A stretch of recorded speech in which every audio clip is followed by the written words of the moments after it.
Bonjour à tous et bienvenue dans ce nouvel épisode de Votre question du mois. Nous poursuivons sur la thématique de la transmission avec une question sur les donations. Pour en parler, nous sommes ravis d'accueillir Sonia Picard, qui est ingénieure patrimoniale à la Caisse d'épargne Normandie. Bonjour Sonia. Bonjour Ingrid. Alors on l'a dit, on va se pencher sur la donation et la donation de parents à enfants avec cette question: à quelle fréquence est-il possible d'en faire et sous quelle forme? Et puis il y a aussi quand même une question subsidiaire à aborder. Comment est-ce qu'on peut faire pour que ces dons ne soient pas imposables ni pour le donateur ni pour celui qui reçoit la somme? Il faut savoir qu'en France, les donations de sommes d'argent peuvent être distinguées en plusieurs catégories, dont certaines ne sont pas soumises au droit de succession. Tout d'abord, il y a les présents d'usage qui ont lieu à l'occasion d'un événement, comme une naissance, un anniversaire, un diplôme ou encore un mariage. Vous pouvez remettre une somme d'argent à votre enfant. La condition est que le montant doit être raisonnable par rapport à votre patrimoine et à vos revenus. Ensuite, il existe le don manuel, qui est le plus souvent utilisé d'ailleurs. Chaque parent peut donner à son enfant 100 000 €, soit 200 000 € par couple et par enfant. La donation peut porter sur de l'argent, des biens mobiliers comme des titres par exemple, ou encore des biens immobiliers. Cet abattement se reconstitue tous les 15 ans. Concrètement, plus la donation est anticipée, plus vous pourrez transmettre en franchise de droit. Et enfin, il existe les dons familiaux de sommes d'argent, autrefois appelées donations Sarkozy, au cours de laquelle chaque donateur de moins de 80 ans peut transmettre de son vivant une somme d'argent sans avoir à payer de droits de succession jusqu'à 31 865 €. Le donataire, donc la personne qui reçoit, doit être majeur et cet abattement est cumulable avec celui de 100 000 € cité précédemment. Alors ça fait un large panel de possibilités, c'est vrai, mais si on atteint ces montants et qu'on a encore envie de donner, qu'est-ce qui se passe ?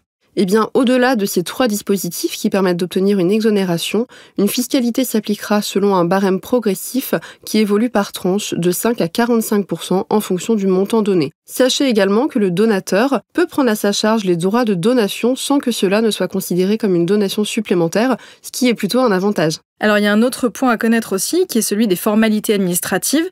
Qu'est-ce qu'il est nécessaire de faire en fonction de ces différentes donations ?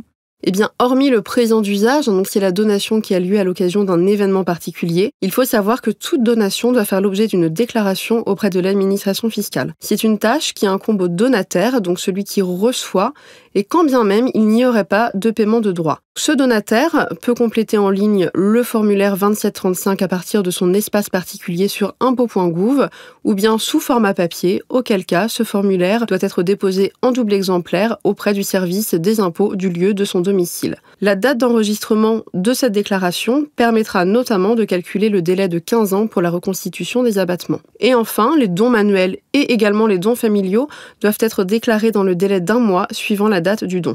Est-ce qu'il faut avoir recours à un notaire ? Eh bien là, il y a la théorie et la pratique. En théorie, le recours à un notaire n'est pas systématiquement nécessaire.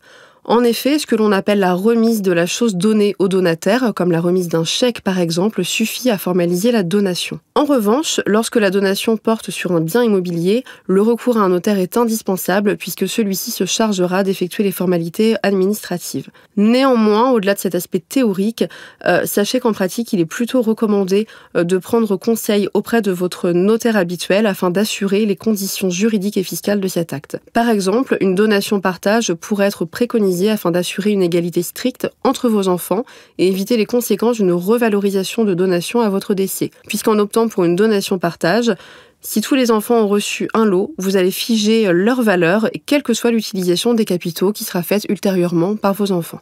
Alors vous parlez de capitaux, effectivement, on a beaucoup évoqué les sommes d'argent, mais est-ce qu'il existe aussi d'autres dispositifs qui permettent de limiter les droits de donation ?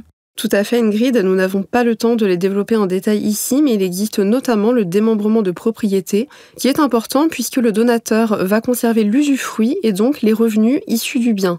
Et vu que l'on donne suivant la valeur de la nue propriété, les droits de donation sont également réduits. Par ailleurs, si vous êtes chef d'entreprise, il existe des dispositifs particuliers qui peuvent s'appliquer. Et enfin, n'oubliez pas le recours à l'assurance vie. Alors certes, ce n'est pas une donation en tant que telle, néanmoins, c'est un outil avantageux en termes de transmission puisque nous allons ajouter un abattement supplémentaire pour vos bénéficiaires désignés. Dans tous les cas, n'hésitez pas à vous rapprocher de votre conseiller qui sera à même de pouvoir vous renseigner sur ces questions de transmission. Merci beaucoup Sonia d'être venue nous expliquer tous ces dispositifs. Merci Ingrid. Nous vous donnons rendez-vous le mois prochain pour un nouvel épisode. Et en attendant, vous pouvez réécouter ce numéro sur le site Vision Patrimoine et la chaîne YouTube Caisse d'épargne. Merci et à très bientôt.